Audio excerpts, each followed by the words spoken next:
गई है और उन्होंने एक ज्ञापन राष्ट्रपति को सौंपा है। उसमें उन्होंने मांग की है कि संसद का एक संयुक्त सत्र बुलाया जाए और कृषि कानून के खिलाफ जो किसान आंदोलन कर रहे हैं उनकी जो मांगे हैं उन पर फिर से बहस की जाए, क्योंकि संसद से पास हुआ है कानून।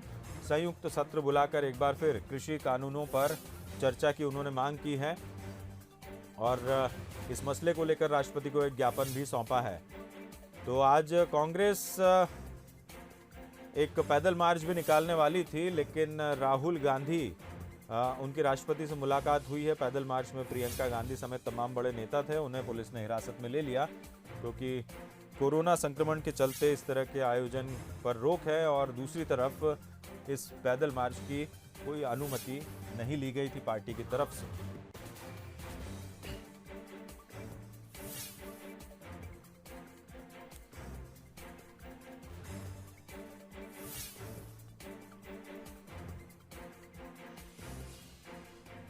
तो आपको बता दें, बड़ी खबर है, राहुल गांधी की राष्ट्रपति से मुलाकात हो चुकी है और उन्होंने कृषि कानूनों को लेकर राष्ट्रपति को एक ज्ञापन भी सौंपा है, जिसमें उनका ये साफ कहना है कि संसद का एक संयुक्त सत्र बुलाया जाए ताकि इस मसले पर एक बहस हो सके सत्ता पक्ष और विपक्ष के बीच में, तमाम सारे जो दल हैं, क्योंकि विपक्ष के ज्यादातर जो नेता हैं वो इस कृषि कानून के विरोध में हैं, लेकिन बीजेपी सरकार का कहना है, केंद्र सरकार का कहना है कि किसानों के हित में यह कानून है।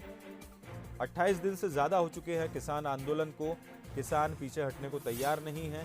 सरकार अपनी तरफ से किसानों को अपनी बात पहुंचाने की कोशिश कर रही है, लेकिन कोई नतीजा निकल नहीं पाया है। दोनों तरफ से एक डेडलॉक की जो स्थिति है वो बनी हुई है और इसी वजह से राष्ट्रपति से राहुल गांधी की यह मुलाकात और उन्होंने राष्ट्रपति से आग्रह किया है। मगर आपके देश को, हमारे देश को बहुत जबरदस्त नुकसान होने वाला है।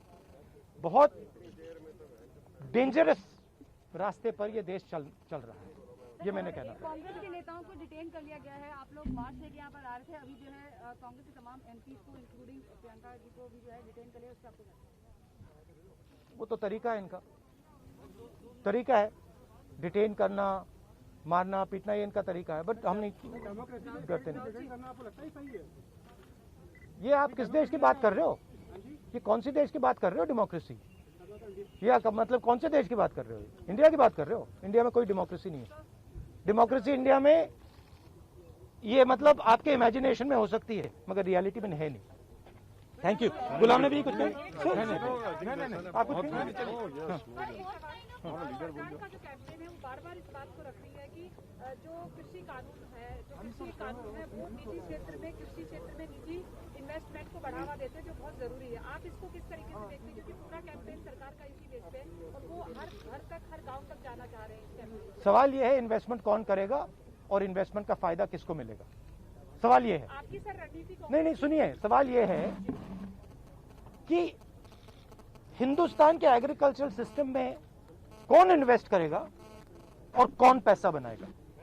हिंदुस्तान के एग्रीकल्चरल सिस्टम में आज तक किसान ने इन्वेस्टमेंट किया है, मजदूर ने इन्वेस्टमेंट किया है।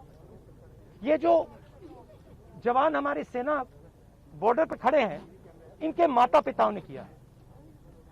इन्वेस्टमेंट ये करते हैं और रिटर्न किसको मिलता है? रिटर्न 2-3 उनके उद्योगपति मित्रों को मिलता है। ये पूरा देश जानता है, पूरा देश इस बात को समझता है कि इन्वेस्टमेंट हम करते हैं। आपके माता पिता क्या करते हैं? हाँ, आप एग्रीकल्चर फार्मर थी, अब आप जर्नलिस्ट हैं, है ना? तो आप जानते हो कि आपके फादर ने इन्वेस्टमेंट किया या नहीं? मैं तो जानती हूँ, लेकिन अरे मैं आपसे पूछ रहा हूँ, आप देश की महिला हैं, आपके पिता ने इन्वेस्टमेंट किया ना? मदर फार्मर है, उन्होंने इन्वेस्टमेंट किया ना? किसके लिए इन्वेस्टमेंट किया?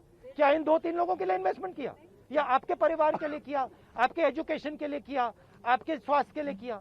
आपके स्वास्थ्य के लिए किया, आपके एजुकेशन के लिए किया, मगर ये जो 2-3 बिजनेसमैन है उनके लिए तो नहीं किया ना। तो सवाल यही है, इन्वेस्टमेंट कौन कर रहा है? आपके माता पिता ने किया, करोड़ों किसानों ने किया, और रिटर्न किसको मिल रहा है? तो राहुल गांधी ने राष्ट्रपति से मुलाकात की और एक बड़ा बयान उन्होंने दिया है कि भारत में लोकतंत्र नहीं है।